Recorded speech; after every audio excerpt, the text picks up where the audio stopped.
रहमानी साहब, जो बातें यहाँ पर हो रही हैं आपने सुना भी, और इसके अलावा कादरी जी को ये जो पद्म पुरस्कार से नवाजा गया है, उनकी ओर से कहा गया है कि मेरे भीतर मोदी जी को लेकर, सरकार को लेकर एक भ्रम था जो दूर हो गया है। अब मेरा सीधा से सवाल है, क्या बीजेपी और मोदी को लेकर मुसलमानों के भीतर भ्रम है? नहीं, कोई भ्रम नहीं है, बल्कि यकीन है। हाँ। और पूरे तौर पर यकीन है, और इस यकीन को बीजेपी और आरएसएस रोज बरोज मजबूत करता चला जा रहा है। चित्रा जी देखिए, पॉलिटिक्स के, जहां मैं स्टूडेंट हूं पॉलिटिक्स का, मैं समझता हूं कि 4 फेस होते हैं पॉलिटिक्स के: ideology, politicking, electoral politics and governance. Through electoral politics जब हम गवर्नेंस हासिल कर लेते हैं तो हम आइडियोलॉजी को इम्प्लीमेंट करते हैं। ये फेसेस हैं। आप इलेक्शन को और गवर्नेंस को, दोनों को आपको अलग रखना पड़ेगा। आप समझते हैं कि आप जो है एक कर्नाटक में होने वाले इलेक्शन में स्वयं में कर्नाटक से एक साहब को उठा के आप उन्हें अवार्ड देंगे। मैं उन्हें बहुत बहुत मुबारकबाद देता हूं कि पद्मश्री उनको मिला है, लेकिन मुझे क्या बताइए कि पिछले 9 साल में जब बीजेपी का रूल है, क्या पहली बार किसी मुसलमान को पद्मश्री मिला है? मुझे नहीं लगता। मुझे जहां तक मेरी जानकारी है, हर साल हर लिस्ट में पद्मश्री और पद्म भूषण के मुसलमानों को भी बीजेपी की सरकार में भी मिलते रहे हैं। इस बार इसको इलेक्शन का इशू बनाने की क्या जरूरत है? और ठीक उस वक्त, जबकि ठीक कहा कि मुझसे पहले एक साहब ने कि आपने उसी कर्नाटक में कॉन्स्टिट्यूशनली जो अलॉटेड ग्रांटेड रिजर्वेशन था, आपने एक हाथ से वो छीना और दूसरे सिर्फ एक इंडिविजुअल को, जो उदित राज कह रहे थे, आपने एक अवार्ड दे दिया। And now you are expecting vote. आपकी पार्टी में, जो सत्ताधारी पार्टी है, एक कैबिनेट मिनिस्टर नहीं है मुसलमान। आपके पार्टी का एक मेंबर ऑफ पार्लियामेंट मुसलमान नहीं है। आपके पार्टी का एक मेंबर ऑफ राज्यसभा मुसलमान नहीं है। आप उत्तर प्रदेश में आपके पास जो है वो नॉमिनेटेड लोग हैं, जो एमएलसी नॉमिनेट करके आप एक मिनिस्टर बनाए, और अब आपने एमएलसी के, आप किसी को टिकट नहीं देते। उसके अलावा जो रोजाना की घटनाएं हो रही हैं, जिसको लेके इतना बड़ा डेलीगेशन कल रात को जाके अमित शाह जी से मिला, और उन्होंने भी सिर्फ वादे करके वादा फरदा पे टरखा दिया, और इतना मार्जिनलाइजेशन इंटरनेशनल लेवल पर लोग उसे महसूस करते हैं। डू यू थिंक कि एक पद्म भूषण, एक पद्मश्री जो हमेशा से किसी ना किसी मुसलमान को, 2-2, 3-3 मुसलमान को हर बार मिला है, उसको लेके आप वोट की दुहाई दे रहे हैं? दरअसल सवाल इस वजह से तस्लीम साहब पूछे जा रहे हैं। अपने दर्शकों की जानकारी के लिए मैं बता दूं, मोदी सरकार ने ही 50 से ज्यादा मुसलमानों को, ठीक है, बीते 9 सालों में, एक मिनट चित्रा जी, एक सेकंड, हिंदुस्तान में रिजर्वेशन का आधार धार्मिक है।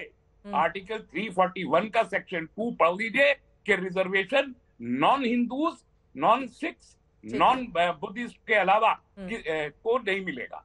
यानी हिंदू, सिख और बुद्धिस्ट को मिलेगा। क्या ये धर्म आधारित नहीं है? और क्या हाई कोर्ट ने खुद मारा? कोर्ट ने अनकॉन्स्टिट्यूशनली रिजर्वेशन दिया था? तो आपने आज तक high court, supreme court of India को एफिडेविट देके जवाब नहीं दिया है कि आपको ये राइडर हटाना चाहिए, जो एक प्रेसिडेंशियल बड़े सवाल आपकी ओर से खड़े किए गए हैं। उदित राज जी, मैं आपके भी पास आऊंगी फौरन, लेकिन जल्दी से शहजाद आपका रुख करते हुए जो सवाल उन्होंने यहाँ पर दागे हैं, देखिए आपकी जानकारी के लिए और दर्शकों के लिए भी बता दें कि अब तक 900 से ज्यादा जिन पद्म पुरस्कारों का ऐलान दिया गया मोदी सरकार के इस 9 सालों के राज में, उनमें 50 से ज्यादा मुसलमानों को दिया गया है। लेकिन ये जो वीडियो आए हैं सर, उसमें अगर एक मुस्लिम समुदाय का व्यक्ति जो कर्नाटक से ताल्लुक रखता है, जिसने कांग्रेस शासन में प्रयास किए हो, उसको मोदी सरकार में बिना प्रयास के ही पद्म पुरस्कार से नवाजा जाता है, और वो ये बयान देता है कि आपको लेकर मोदी जी मेरे अंदर भ्रम था कि बीजेपी सरकार मुसलमानों को नहीं मानती, वो भ्रम मेरा दूर हो गया है। इस वजह से ये सवाल खड़े हो रहे हैं। लेकिन आपने जो सवाल दागा है शहजाद, जल्दी से उस पर जवाब। देखिए,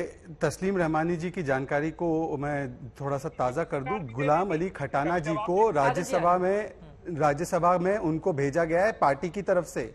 ये हो सकता है कि तस्लीम रहमानी पासमानदा को मानते ही ना हो, और हो सकता है इनकी वो सोच हो जिसकी वजह से उन्होंने खटाना, जो गुजर समाज से हैं, उनको तो इग्नोर ही कर दिया। और यही करते हैं ये लोग, यही लोग अपने नैरेटिव को आगे बढ़ाते हैं। और इन्होंने अब तक जो 85-90% मुस्लिम समाज का गरीब तबका है उसको इग्नोर किया है। दूसरी बात, इन्होंने बार बार संविधान की और कॉन्स्टिट्यूशन और सुप्रीम कोर्ट की। तो इसी संविधान और कॉन्स्टिट्यूशन के तहत 3 तलाक के, जो ट्रिपल इंस्टेंट तलाक है, उसको खत्म करके कानून करने को कहा था, ताकि मुस्लिम महिलाओं को अधिकार मिले, 50% को अधिकार मिले, आप उसके साथ है कि अलग है उससे? यूसीसी की भी बात इसी संविधान में, आप यूसीसी के साथ है जो महिला सशक्तिकरण का हथियार है, या उसके खिलाफ है? बताइए आप।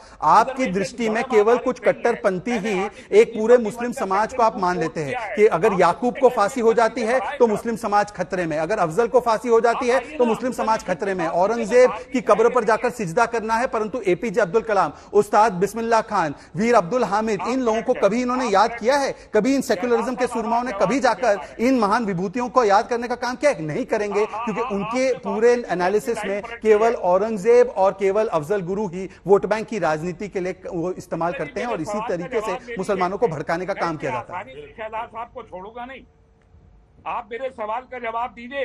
अरे अभी तो दिया। गुलाम अली खटाना कौन है बताइए? आपकी एक तो आवाज यहाँ पे स्टूडियो में आ नहीं रही है, तो मैं कैसे जवाब दूं? पर आप स्टूडियो में उनकी आवाज दीजिए। जब दोनों लोग साथ में बोलेंगे तो समझ में भी नहीं आएगा कि कौन क्या बोल रहा है।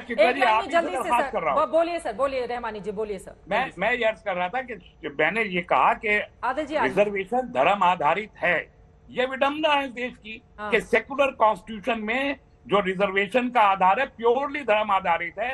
341 आर्टिकल 341 का सेक्शन 2 मैंने कोट किया। वकील हैं शहजाद पूनावाला साहब, आप बताइए कि धर्म आधारित है कि नहीं? हिंदुओं, सिखों और बुद्धिस्ट के अलावा किसी को रिजर्वेशन नहीं दिया जाएगा। आर्टिकल 341 आप एक मिनट संविधान का आर्टिकल 341 खोल दीजिए, उसका कोई रिजर्वेशन से लेना देना नहीं है। अभी फैक्ट चेक कीजिए, इंडिया टुडे फैक्ट चेक के लिए जाना जाता है। आप आर्टिकल 341, मैं संविधान का खोल देता हूँ, मैं खोल देता हूँ। अगर मैं फैक्ट चेक करने बैठूंगी तो उसमें आधी अधूरी जानकारी मैं खोल ही देता हूँ, बता देता हूँ, उसका कोई लेना देना नहीं। जल्दी से आपकी टिप्पणी उदित राज जी, उसके बाद मैं फाइनल क्लोजिंग के लिए आपके पास आऊंगा। आदिल हसन जी। चित्रा जी, हाँ बोलिए सर। चित्रा जी, आप पूछिए अलीगढ़ मुस्लिम यूनिवर्सिटी किशनगंज को आज तक क्यों नहीं मोदी सरकार ने 9 साल में 1 रुपया भी दिया? और एएमयू और जामिया का जो ग्रांट केंद्र सरकार से मिलता था, दोनों ग्रांट कम हुआ है। पिछले साल के बनिस्बत इस बार 40% माइनॉरिटी बजट घटा है। प्री मैट्रिक स्कॉलरशिप इन्होंने बंद किया है, मौलाना आजाद स्कॉलरशिप बंद किया है, मोमा का स्कॉलरशिप इन्होंने बंद किया है। इन्होंने जो देना चाहिए वो नहीं दिया है। ये आप पता कर लीजिए, अलीगढ़ मुस्लिम यूनिवर्सिटी किशनगंज को 1 रुपया केंद्र सरकार पिछले 9 साल में नहीं दी है। और जो मदरसा के लिए जो अटल बिहारी वाजपेयी जी के वक्त में शुरू हुआ था, आज तक इन्होंने उसमें 1 रुपया 2017 से नहीं दिया है तनख्वाह टीचरों को। आप क्रॉस चेक भी कर सकती है अपने टीम के साथ। आखिर बतलाएं कि किशनगंज जो सीमांचल इतना पिछड़ा इलाका है, उस एएमयू किशनगंज से इनको क्या दिक्कत है, क्या जलन है, क्या हसद है, क्या बैर है जो 1 रुपया आज तक मोदी जी नहीं देते? ये सबका साथ सबका विकास कैसे हो जाता है? 5% महाराष्ट्र का रिजर्वेशन चले जाते हैं आरजेडी में। आप लोगों ने क्यों इस मुद्दे को बीजेपी के समक्ष जोर शोर से क्यों नहीं उठाया था? और उदित राज जी जल्दी से क्लोजिंग कमेंट सिकंदर जी के बाद उदित राज जी, दूरी कम होगी बीजेपी के मुसलमानों से, या लग रहा है कि वो 10% के आसपास ही रह जाएगा, कांग्रेस बाजी मार ले जाएगी? नहीं, देखिए चित्रा जी, इतना भी भोला भाला समाज नहीं है। आप नाखून काट करके शहीद होना चाहते हैं, यह संभव नहीं है। गर्दन काटना और बाल से मोहब्बत करने वाली बात है। अभी शहजाद पूना जी बात कर रहे थे तो मैंने गूगल करके देखा, वो इसी भी मैंने सुना था। एक ग्राफ है जिसमें जेएनयू का, एएमयू का, बीएचयू का, जेएमआई का कंपैरिजन है। इनके ये जो 2 मुस्लिम यूनिवर्सिटी हैं, इनके बजट घटे हैं, एक ग्राफ में है। तो जो एमआईएम का व्यक्ति थे वो जो कह रहे थे सही कह रहे थे।